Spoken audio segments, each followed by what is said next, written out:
नमस्कार। हमने पिछली बार देखा कि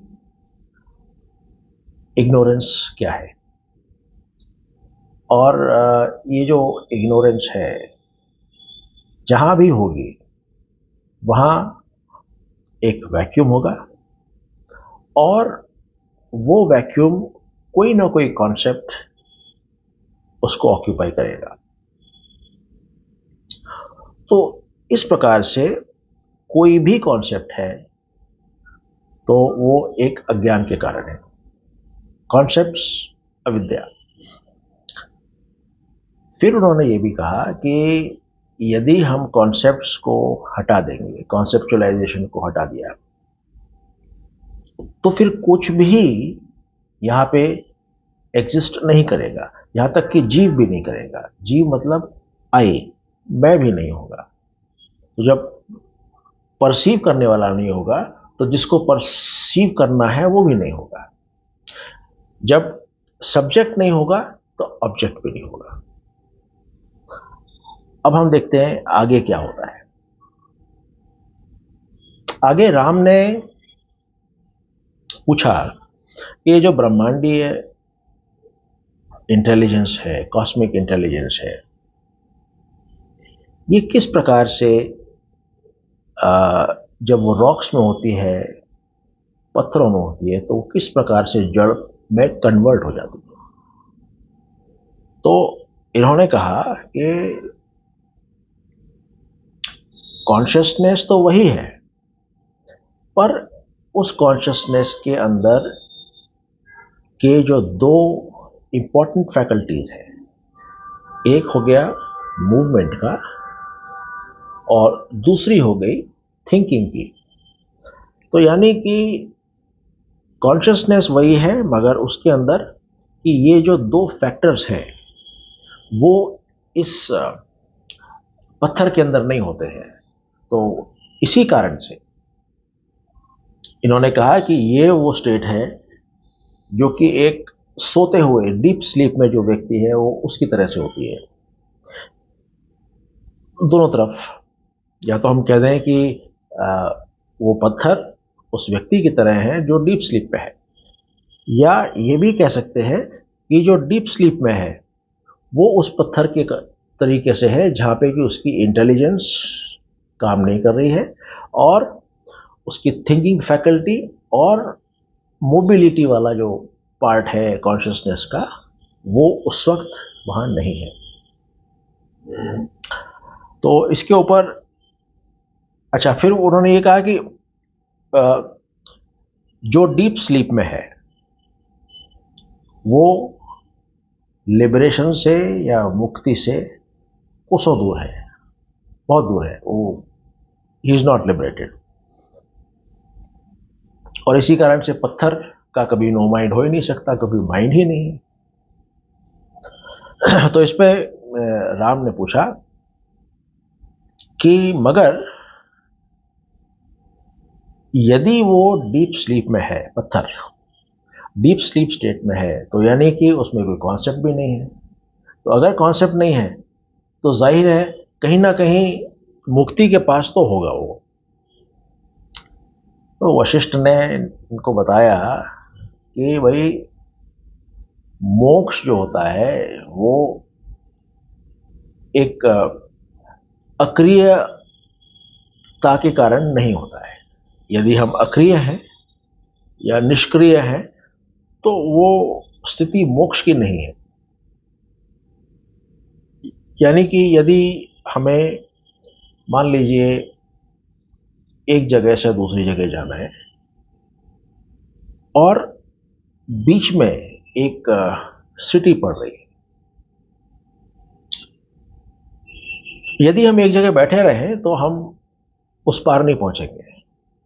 पार जाने के लिए हमको वो सिटी क्रॉस करनी है। अब उस क्रॉसिंग के दौरान जो भी terrain features, obstacles, pollution, traffic इत्यादि जो भी हमारे रास्ते में एक्सपीरियंसेस आएंगे, उनको एक्सपीरियंस करते हुए पार करना पड़ेगा। तो इन्होंने कहा कि मोक्ष जो है वो इमोबाइल क्रीचर में नहीं होता है, और यदि कोई व्यक्ति इंक्वायरी करता है और उस इंक्वायरी के कारण भीतर में, अंदर में ये जागृति होती है कि मैं क्या हूं और बाकी ये जो दिख रहा है ये क्या है, और उस जागृति की वजह से उस व्यक्ति में एक एवरलास्टिंग पीस है, तो वो व्यक्ति लिबरेटेड है। इसको दूसरी तरह से यदि हम देखें तो ये वही बात कह रहे हैं, लिबरेट होना है तो अक्रिय नहीं रहना है, लिबरेट होना है तो इंक्वायरी करनी है और उस पूरे एक्सपीरियंसेस से गुजरना है। पहाड़ के ऊपर जाके बैठना नहीं, उस एक्सपीरियंसेस से गुजरना है। जो भी एक्सपीरियंसेस आ रहे हैं उनको डील करना है, और वो करने के बाद जो समझ हमारे और बाकी जो ये ऑब्जेक्ट्स एक्सपीरियंस करते हैं, ये दुनिया जो हम एक्सपीरियंस करते हैं, जो समझ उसके बाद आएगी, दैट विल बी लिबरेशन। इन्होंने कहा कि हाँ, ये वही कह रहे हैं कि the freedom is a state of kaivalya after transcending all mental conditions consciously. यानी एक जागृत अवस्था में माइंड की जितनी भी हमारी मेंटल कंडीशनिंग्स हैं, जो भी हमको बाइंड कर रही हैं या डाइवर्ट कर रही हैं, उनको हम यदि जीते हैं consciously, that will lead to a state of kaivalya. ये वो स्टेट है जो हम अपने कई एपिसोड्स में बात कर चुके हैं कि सवाल पूछना कि जो वस्तु मेरे को इस वक्त खुशी दे रही है, क्या ये खुशी हमेशा रहेगी? और दूसरा सवाल है कि क्या ये वस्तु मेरे साथ हमेशा रहेगी? और इन दोनों का जो, यदि हमने कॉन्शियसली इनको इनको एक्सपीरियंस किया है, तो हम पाएंगे कि इन दोनों का जो जवाब है वो हमको वैराग्य की तरफ ले जाएगा, और वो वैराग्य है जो कि जितनी भी हमारी मेंटल कंडीशनिंग्स हैं उनसे पार लेके जाएगा, और वो स्थिति कैवल्य की होगी। इन्होंने कहा कि यदि मेंटल कंडीशनिंग या लिमिटेशंस के थोड़े से ट्रेसेस भी रह जाते हैं, थोड़े से अंश भी, अवशेष भी रह जाते हैं, तो वो स्थिति हम डीप स्लीप वाली ही मानेंगे। क्योंकि उन्होंने कहा कि जो वासनाएं हैं, चाहे वो कंडीशनिंग की हो या किसी प्रकार का इम्प्रिंट हमारे माइंड में हो, या कुछ इच्छाएं हो, तो ये सब चीज़ें जब हमारे मन में थोड़ी सी भी रहेंगी, थोड़ा सा अंश भी रहेगा, या हम जब आग बुझा रहे हैं थोड़ी सी आग भी अगर रह गई, या हम जब कर्जे से छूट ले रहे हैं मगर थोड़ा सा कर्जा भी रह गया, या थोड़ी सी डिजीज रह गई, या थोड़ी सी दुश्मनी रह गई, या थोड़ा सा हेट या थोड़ा सा जहर शरीर में रह गया, तो ये जो है हमारे लिए एक बहुत बड़ा संकट पैदा करेगा, और जितनी भी हमने प्रोग्रेस की है इलाज करने में या इन चीज़ों से छुटकारा पाने में, वो सब वेस्ट होंगी, क्योंकि थोड़ा सा रेसिड्यू रह गया।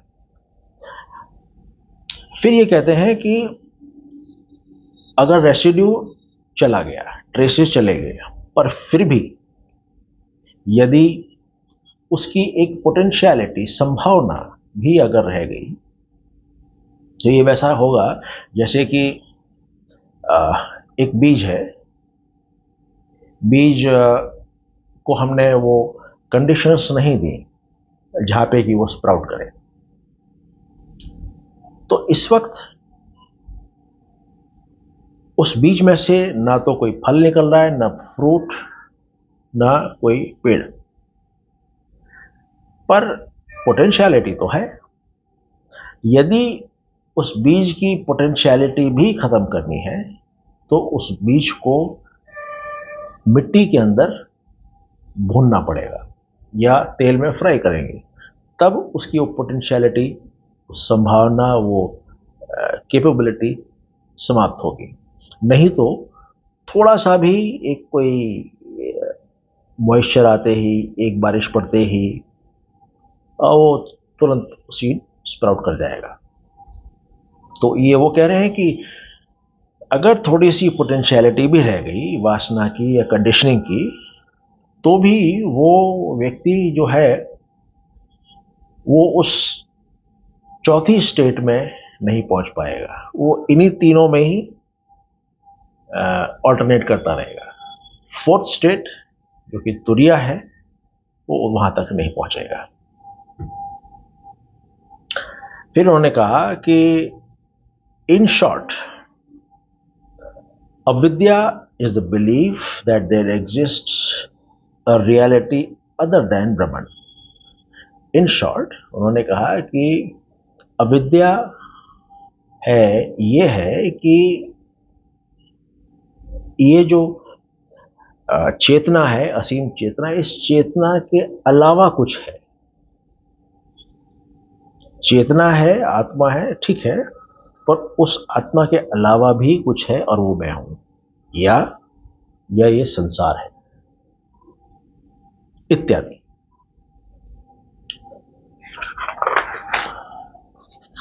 फिर ये कहते हैं कि knowledge is beyond the reach of senses.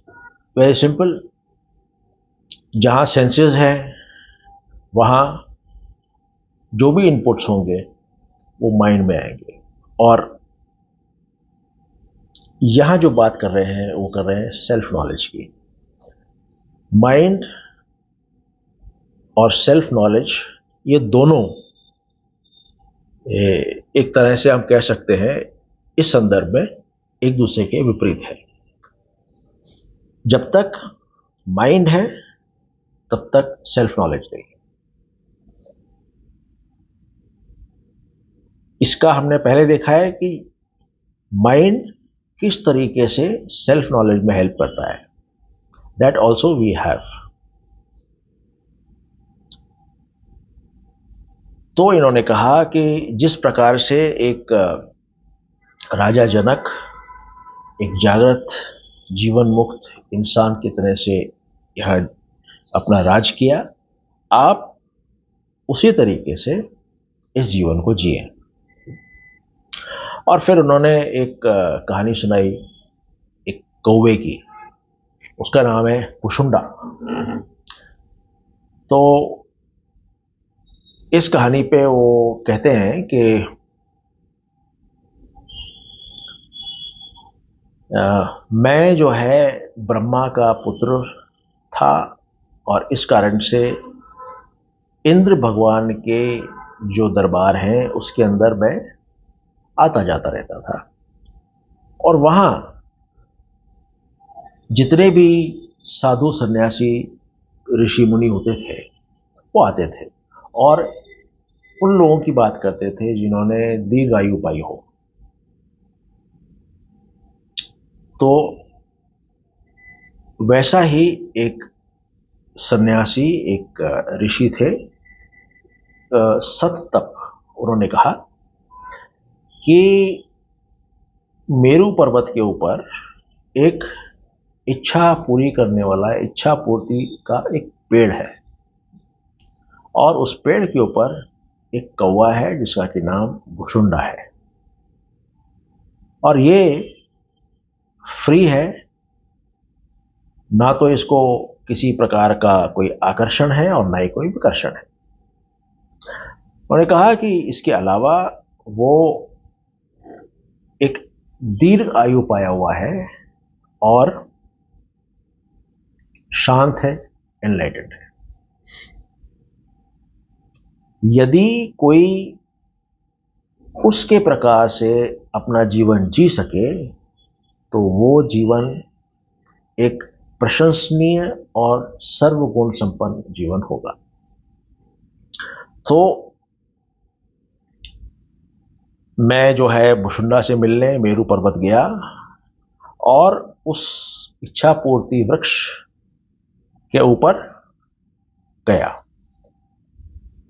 के पास गया, और वहां मैंने देखा कि उसके ऊपर कई बर्ड्स, कई चिड़ियाएं थीं, और उनके अंदर एक स्वान था, एक सुका, सुका जो कि अग्नि देवता का वो है वाहन, स्वान, सुका और मोर, भारद्वाज, क्रू और ये भुसुंडा कौवा, ये सब लोग वहां थे। तो जब मैं भुसुंडा से मिला, उसने कहा कि हालांकि मैं जानता हूं कि तुम सॉरी, तुम ये जानना चाहते हो कि हम एक दीर्घायु कैसे पाएं, लंबा जीवन कैसे पाएं, मगर मैं ये चीज तुम्हारे मुंह से सुनना चाहूंगा।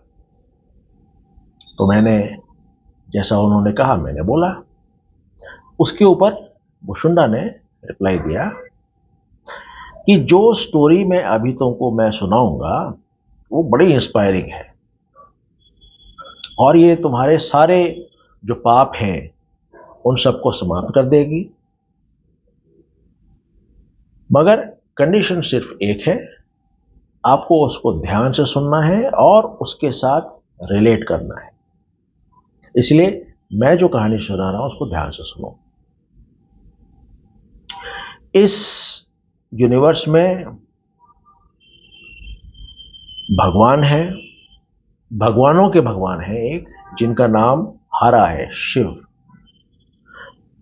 फिर वो डिस्क्राइब करते हैं कि शिव जो है वो क्रिमेशन ग्राउंड में है, और मुंडमाला है, और उनके एंकलेट्स और हाथ में सांप हैं, गले में नाग है, और जो है बॉडी के ऊपर ऐश स्मीयर की हुई है, ये बताते हैं।